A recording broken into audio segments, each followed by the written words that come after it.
This is a video on how to make a face mask because you asked for how I make a face mask. I don't know why. I'm no pro.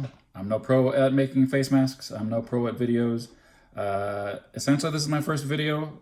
I made one 10 minutes ago. I don't know if that counts.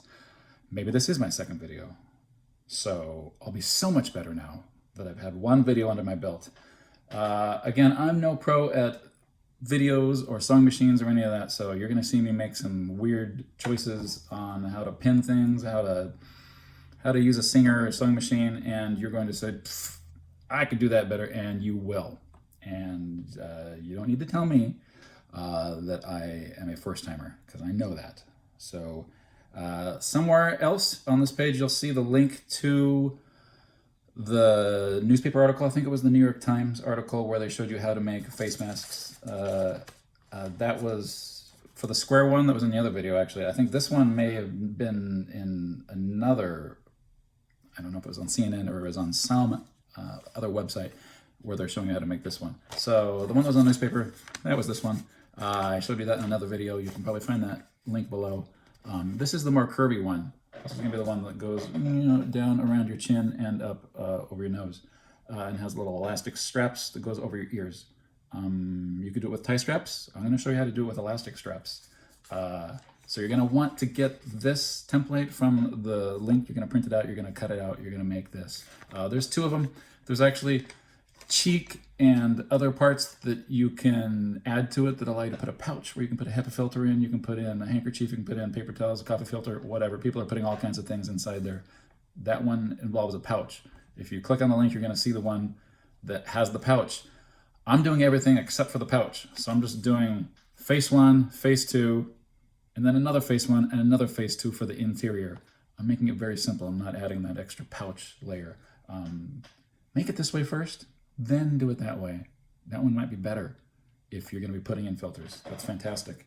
So without further ado, and practicing being loud so that you'll hear me over this machine here, you have probably cut this out or printed it, or you paused and you're doing that now. And you're going to have one that says face one, one that says face two. You're going to trace those out on your fabric, and you're going to cut out two shapes. They're going to look very similar. They're just mirror images of each other. In fact, you could cut them out on top of each other if you folded your fabric and just cut one. You just have to use the one template. You'll figure it out. You'll make a mistake the first time, then the second time you'll figure out. It's okay. Now what we're doing is we're putting the two nice print sides together. And you're doing it at the curved end first. Oops. I may have grabbed two pieces from two different masks that I was working on. So let's see if these two match up. So, do they match up? Did I just pick two right socks and two left shoes? No, I picked correctly. So, here is the nice print, the outside, the side you want to see, and I'm putting those against each other and marrying them up. And then I'm making sure that the top curve here looks nice. And it looks nice on the bottom too. So that's good. Gonna get right to it. I'm gonna start sewing this together. I'm using black thread on this nice orange floral. I might not have done that, but I only have black thread right now. So this is a how-to. Maybe, as I said in the other video, maybe this is all for the best because now you can see the stitch work a lot easier. It's not gonna look ugly. It's a mask. You're gonna wear it because you need to wear a mask for the foreseeable future. Putting down my foot, and I'm going to start sewing. So you may hear me do a couple of rookie, I might do some rookie mistakes, it's true. You might also hear me talking to myself like a rookie and trying to remind myself of things because as a not very often sewer, I don't want to make rookie mistakes. So here I am holding the threads a little bit on the back side, holding just a little bit. I really filled my bobbin up. I got plenty of thread up on top, so I'm not going to run out like in the other video. And I'm starting, and now I'm letting go. Okay, so I'm going to back up a little bit just to make sure that that is secure. So that's what you do. Now I'm going forwards. Oh, well, no you don't. When it makes that noise, you just sort of relax everything. Put it back down and start over. Going forward. I'm going in about a 1/4 inch from the edge.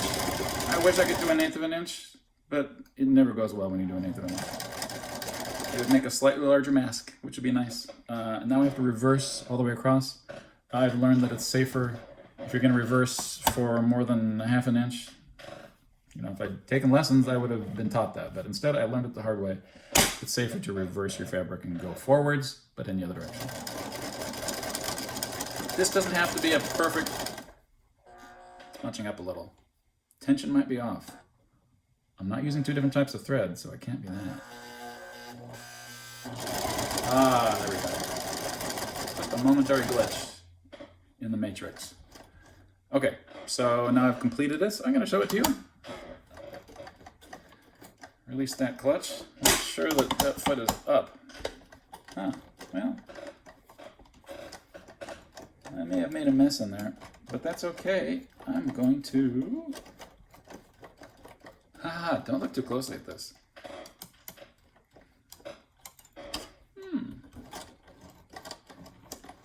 Ah, whew. Somehow we got ourselves out of that jumble. So before I even show it to you, I'm going to trim off these edges here. Trim, trim, trim, trim. Lovely. So I've gone across the edge. Kind of looks like an axe blade, doesn't it? Okay. So I've gone across the edge from one side to the other twice. And that's just to make a nice edge. Of course, you're going to reverse this eventually, and whoop, your nice pattern will be on that side. But before we do that, of course, I have to grab 2 of the cotton fabrics. If I hadn't mentioned it to you, you do have to cut out the exact same shape in your nice white material. Or you can use another fabric. You could literally put, you know, something floral or something on the other side. It doesn't have to be, you know, this simple plain cotton. But I'm doing the same thing with these. Again, you're going to need 2 of them, and you're going to marry them up nicely along this curved edge here. And then hopefully the bottom edge falls in line if you've cut them well. Sometimes you just have to massage them a little bit, cut out that extra little slack that's in there. And again, I'm going to be sewing across the curved edge, the axe blade, let's call it, about a 1/4 inch in. So setting my needle back in, holding on to my threads, and getting to work. Picking up a little bit, and go forwards. Now this one's more of an 1/8 of an inch. We'll see if that makes a difference. And now I've gotten to the end, back it up a little bit, and now I'm going to put the needle in there. I'm going to turn it around, safer this way, and I'm going to finish that stitch a second time. There we go. So, completed the white fabric as well. Pull that out. I'm going to use my little handy cutter there on the side of the sewing machine to make sure that that goes through my foot. Give it a little extra there because it's really tight. I'm not sure why. Anyway, we're going to get through this. So here is the inner fabric. I'm going to go ahead and trim that off a little bit here with my cutter. You don't have to be too precise with the trimming of the little loose ends in here because, again, this is being reversed and will be on the inside, so you won't see that. Now we're going to put this inside of that, but you have to reverse it. And I've done it the wrong way before, and it's embarrassing, but it's still a usable mask. So what you've done here, and I'll bring that up at the end again, and you'll see why I meant to say that. Sorry, there we go. Hard to say things when thinking, when sewing and talking. So, putting the white pattern inside of the, oops, and it's backwards. Got it. There's a slight curve, so you want to make sure that you don't put it in backwards. No, it was not backwards. Just double check, triple check to make sure that you put it in so that it matches up. So I've imagined like you've got a hood and you're putting another hood inside of a hood. It kind of looks like that to me. So I've put one inside the other, and I'm really trying to match it up right so that these two little hems come together right at the same spot. It's never going to be perfect, but the closer you get now, the nicer a mask you'll have. And then what I like to do is I just sort of like to pull down the sides. This is kind of like when you're wearing a jacket over a sweater or a jacket over a hoodie, and you kind of got to pull your sleeves down on the sides, but you want to make it fit right on top of your head. It's kind of like that. So if you have cut it nicely and haven't sewn them with two different hem distances, which I did, then they should match up pretty nicely. Look at that. They match up pretty nicely. And again, this is going to be reversed, so even if it doesn't match up perfectly, which it doesn't, that's okay. Next up, pinning. You should pin. I'm going to do a couple pins. Sometimes I pin, sometimes I don't. If I'm in a hurry, I don't pin. I often regret that. But that's up to you. If you pin it and then start thinking, I can do this without pinning, well, maybe you can. Go for it. So I pinned that side. Pinned the top to the bottom. Now I'm going to grab another pin here. And I'm going to pin on the other side. Pin the top to the bottom there.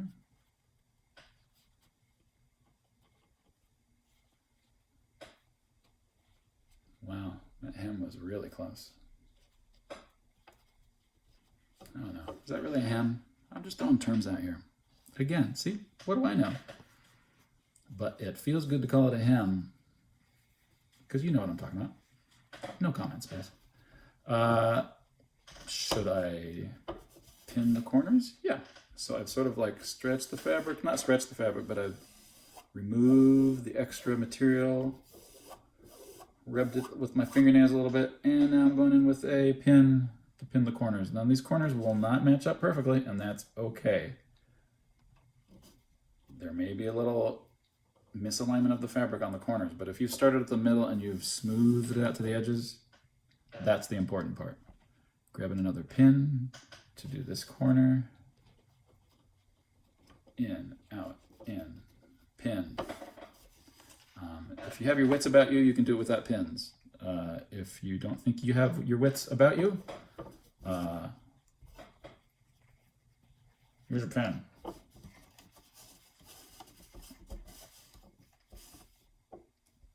There we go. So it's hard to see what I'm doing here, but I'm going to show you the finished pinned up product in just a moment, and then you're going to see what I've been doing. So this one last pin right here, and then I'm going to describe what I've done and where I'm going with this. So now, pins in the corner. Whoops, missed. That was a shallow pinning. See what happens when you do a shallow pinning? You don't even get the back side of the fabric in there. So I've sort of massaged it into the corner again, and now I'm making sure that my pin went through both layers. It's got to go through both layers. Doing all this without a thimble. Daring, might I say. So, pin the corner, pin the center, top and bottom, and then pin these two corners. This one's got a little slack that I want to pull out. Sort of rub the fabrics together so that the pins are flat and the fabric is flat. Now, much like the other one in the other video, if you've already seen that, I'm going to sew all the way around this 1/8 of an inch in, but I'm not going to sew this last bit here. So this part right here, this end, I'm not going to sew that shut because that's where you're going to reverse it. You know, like when you take a sock. We've heard this before, right? Deja vu. Like when your sock is inside out and you reach in and you grab the tip and you pull it back through. You're going to be doing that with this. Imagine this is a sock. You left this part unsewn. You're reaching in, grabbing the other end, pulling it through. You'll see. You do it once, and it all makes sense. So here I am starting in this corner. I said I'd start on this corner. So yeah, starting on this corner, starting right there, and then going all the way around. Here we go. Putting it down. Holding on to my threads a little bit.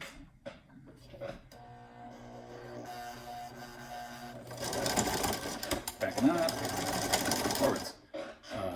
Putting down the needle, turning it, and now I'm going around once. Now, this one, you don't go over it a second time when you reverse it. When you unfold it inside out. You don't give it another go over. So, I mean, you can. In the design that I saw and the way I've been doing it, I haven't been because it's been working out that way. So I'm going to take a little extra time to make this one look nice. So following the edge, oops, foot down. I'm going to try to give this a nice curve. I'm trying to go 1/8 of an inch in. I think I can do it. Now here's the part where I'm getting close to the pin. If you were looking closely, you would see that I'm just about to go over the pins. There's a pin, there's a folded part, there's a double folded part. There's a lot of stuff going on in there. So you want to make sure that you're pressing it down a little bit so that it goes under your foot. Otherwise, your needle will just sit there and go blah, blah, blah, blah, in place. So here I am, slower now, going over it. Ah, nice. I might even back it up and go over it. And I am going over a pin. Ooh la la, it's exciting. Okay, now I'm finishing off. Ah, that was a 1/4 inch. Now I'm down to 1/8. Trying to eke out every millimeter of this mask. Almost at the corner. When I get to the corner, put it in, turn it 45 degrees so I can go forward and back a little bit. And then finishing off this side. This side, I am going to go back up. And I'm not going to, I'm reversing it without taking it out and turning it around because it's a very short swatch. I don't think I'll mess things up. Putting it in there and going forwards, back, forwards, out, in, and finishing it off. Here we go. It's a race. Don't go too fast. You will mess it up. Here I am going across my pins. So I'm using this little emery board here. Whatever tool you have, you use that. I probably should have trimmed that because I would hate for those little bits to go, I don't know, into the works. Put away. Put away. Okay. Now finishing this off. Forward and back. Forward. Oops. It's very thick in there. Gotta be careful. Maybe just move it like a 1/2 millimeter and continue. So close. We're gonna good one.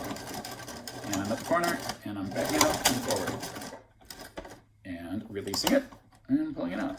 And a little wiggle to the clutch knob. Oh boy.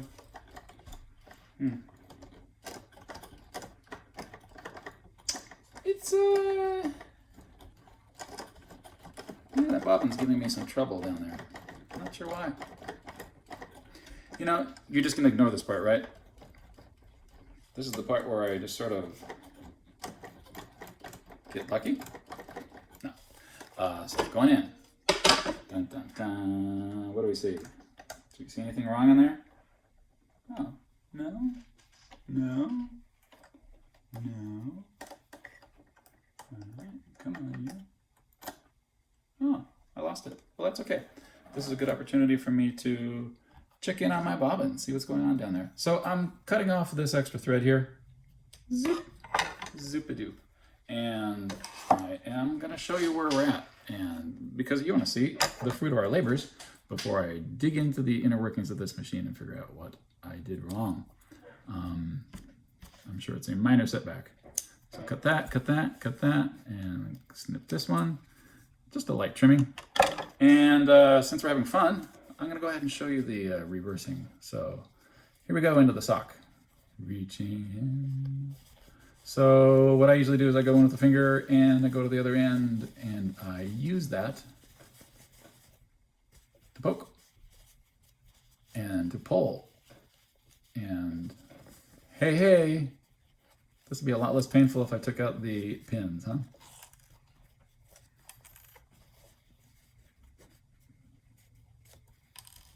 Always count how many pins you put in, and that way when you're taking them out, you take out the same number of pins. I'm not saying I did that this time. So that's why, just rub around. You know, it's also a good way to clean up a stage. If you're wondering if there's any screws or nails left on a stage after you've done a set build. If you know a magnet, just walk around in your bare feet. You'll pick up all those screws pretty quickly. Yeah. Saves you a magnet. So now I'm reversing the sock. Sock, reverse you. Well, you got a little bit poking out. This is a great opportunity to reach in right there with your finger and press to get all that extra fabric out, because it's hard to do once you've completely elongated it. Ta-da! No, look at this. This is nice. See, even though we're going to be digging in there and fixing the bobbin in a second, isn't it nice to see your handiwork sort of almost done? Look at that. That is a mask right there. I'm going to put it across my old face to show you the shape. Look at that. The nose, the chin, the cheeks. This is a perfect mask so far. Now, this bobbin. No bueno. What's going on in here? Whoa. Yikes. Wow. Plenty of thread.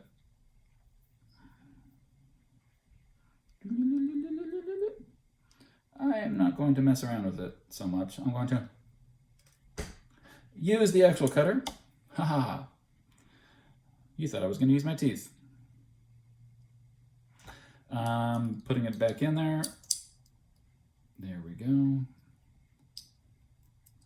And replace that bobbin. Make sure it's secure. And hold that thread while you're threading your bobbin. Watch it go around, through the rabbit, over the hole, into the den. I don't know. There's some nursery rhyme there, isn't there? Okay, so back in business. The next thing you want to do is close this end off. This was the end that you used to reverse the sock, quote unquote. So of course you have to close it up a little bit. Going in there, putting it halfway in, putting down that foot, and so. Come back. So. Betsy Ross used to sit at home and sew.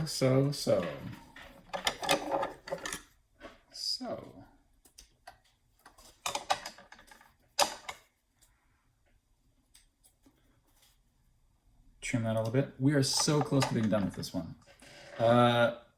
The next step is to pick the scrunchie that you want to use. Sorry, is that a brand name? The goodie that you want to use. Oops, I mean the elastic hair tie. I'm going to use these orange ones. I think those will look nice with this. What do you think? So what we're doing is the last step, which is to fold it over like that and then sew it shut so that you have a little ear tie like that. That's all I'm doing. And here I go.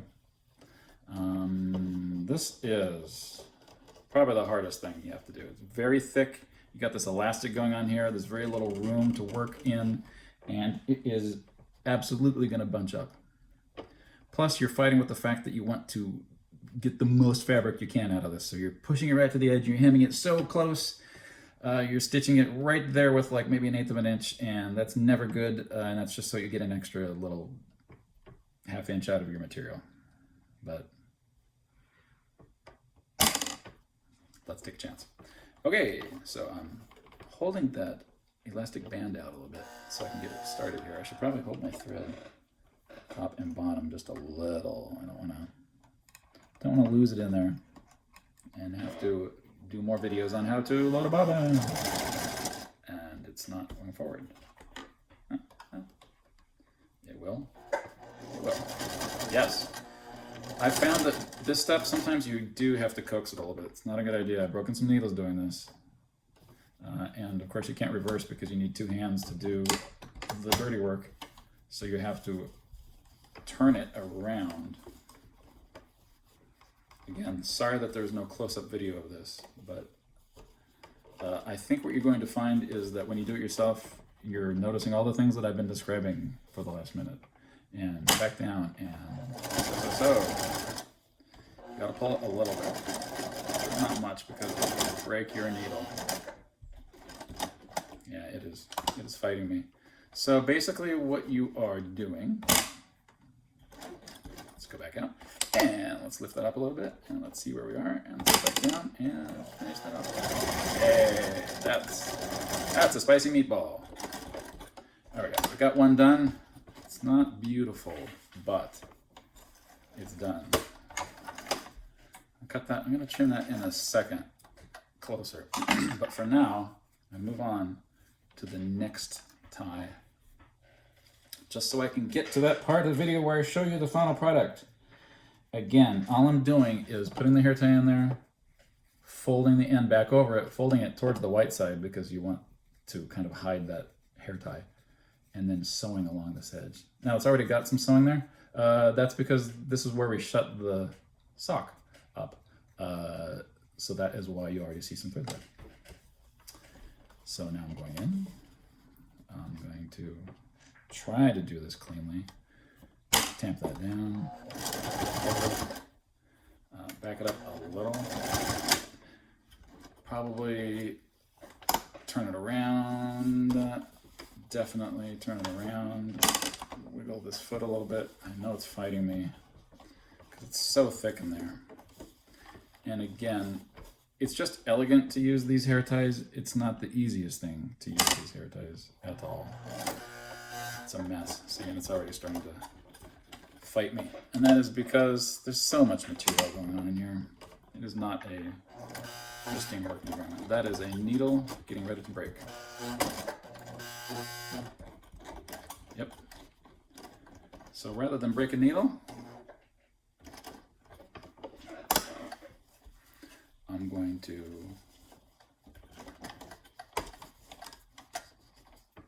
see, this is a how-to on how not to break a needle. Relax, slow down, you move too fast. You gotta make this sewing last. Theoretically, the clutch would release this. Since it's not, that means I've got quite a mess going on there. Wow.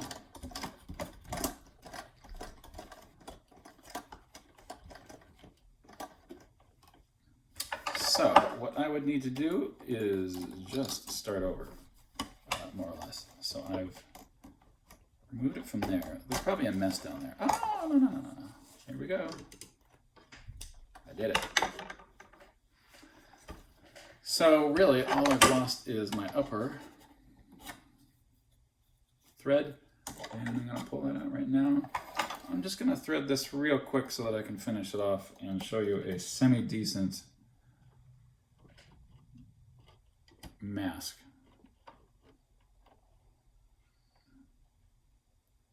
My needle threading foo is, okay, it's not bad. That's better. Usually I get it on the first try. That was on the second, third try. All right, I'm gonna trim this down a little bit because there's a lot of threads here, driving me nuts. It's a mess here, but it would look better if it was white thread on this fabric. So, you know, there's that. You know, this black, you know, shows you mistakes. It's like when you buy a white car, you gotta wash it a lot, right? That's why I say buy a mottled gray colored car. So close. Okay. So here I am. I'm going in this direction. And just finishing this last bit of sewing. And here we go. Yes. Done. Pulling it out. It's working like a charm now. So now what I'm doing is I am going to show you the final product. I'm trimming off the last bits of thread. And, yeah, don't look closely at this. I'm going to trim this in too. And trim, trim, trim, trim. And what you have is a completed mask. Here's this side with the millions of stitching. Here's this side with also quite a bit of stitching. I could have done a better job there. The front doesn't look any better. It's gonna work though. And here I am putting it on. Around the ears, around the ears. And again, I have a bigger head, so these don't fit on me, but they fit on anybody with a head smaller than mine. And you may want to put surgical ties on. You may want to put like the other mask that I made earlier, you may want to put these ties on instead, but it's on. If you extend this template a little bit, like give it like an extra inch, give it an inch, just give it an extra inch. I bet you that would make it closer to your ear, and then the rubber band, the hair tie it'd still be tight, but it's easier than finding elastic right now. I hear it's in pretty short supply, and if you don't like tie straps, it's easier. I like these just because they're, I don't know, I always tie badly. And oftentimes I tie and it rips when I tie it because I tie too hard, because tie hard. And these just are elegant. So obviously we don't want a pinchy ear, but that's just me and this particular mask. Make it a little bit longer, and I think it's gonna be beautiful. It sure look nice. So there, now I've taught you 2 different masks. Pick and choose, click the link, do it yourself, make it better, and be safe out there. See ya.